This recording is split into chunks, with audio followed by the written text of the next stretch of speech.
Hi అన్నలు, welcome to JPR news. మిత్రులారా, నేను మీ జగదీష్ పాల్వాయ్. అయితే లేటెస్ట్ న్యూస్ ఏంటంటే మిత్రులారా, హెచ్సియు యూనివర్సిటీ భూముల గురించి పెద్ద రాదాంతం చేసి వదిలిపెడతారు. ఒక్కసారి మేధావర్గం అందరూ ఒక్కసారి ఆలోచన చేయండి.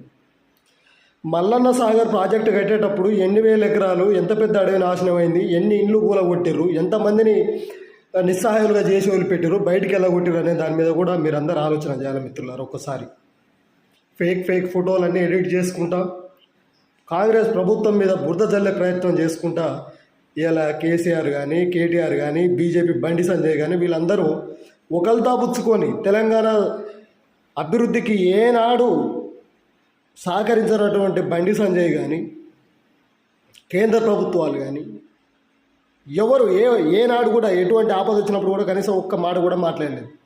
ఇలా ఫేక్ ప్రెస్ మీట్లు పెట్టుకుంటా విద్యార్థులను నొసుగొల్పుకుంటా పక్క మధ్యలో పెట్టి భూములు ఆగమవుతున్నాయి అని మాట్లాడు. ఇదే కేసీఆర్ తలిగి ఉస్మానియా యూనివర్సిటీ భూములు కథం పెడతామన్న నాడు ఎక్కడ పోయారు మీరు అందరూ? ఇలా రేవంత్ రెడ్డి ఆ భూములు అమ్ముకొని వెనకేసుకుందామని అనుకుంటుంటా. ఒక్కసారి మీరు ఆలోచన చేయాలి మిత్రులారా. హెచ్సియు భూములు ఆల్రెడీ అది కోర్టులో ఉంటే, అది సుప్రీంకోర్టులో ఉంటే కొట్లాడి కేంద్రం మెడలు వంచి ఇవాళ స్టే తీసుకొని వచ్చి ఆ భూములను తెలంగాణ ప్రభుత్వ పరం చేస్తూ ఇక్కడ తెలంగాణ ఐటీ పరిశ్రమలు కానీ వేరే పరిశ్రమలు పెడితే ఇక్కడ నిరుద్యోగులకు ఉపాధి దొరుకుతుంది, ఆర్థికంగా స్థిరపడి బలంగా తయారవుతారు, ఆ నిరుద్యోగ కొరత ఉండదు, అన్నార్థులు ఆకలి ఆర్తనాదాలు ఉండవు అనే ఒక సదుద్దేశంతో ఇలా ప్రభుత్వం ఒక కార్యక్రమాన్ని చేపట్టింది. అది దీర్ణించుకోలేనటువంటి ఈ లంగలు దొంగలందరూ కలిసి ఒక దగ్గర గుమ్ముగూడి ఇలా కాంగ్రెస్ ప్రభుత్వం మీద బురద జల్లే ప్రయత్నాలు చేస్తున్నారు. ఆయన మల్లన్న సాగర్ రీడిజైన్ పేరుతోటి మొత్తం స్మార్ట్ చేస్తుంటే ఊర్ల కూల నెలగొడుతుంటే ఏడమైనవా బండి సంజయ్ను? ఏ మూలనమైనవు? నీ ప్రభుత్వం ఏడమైనది, నువ్వు ఏడమైనవు.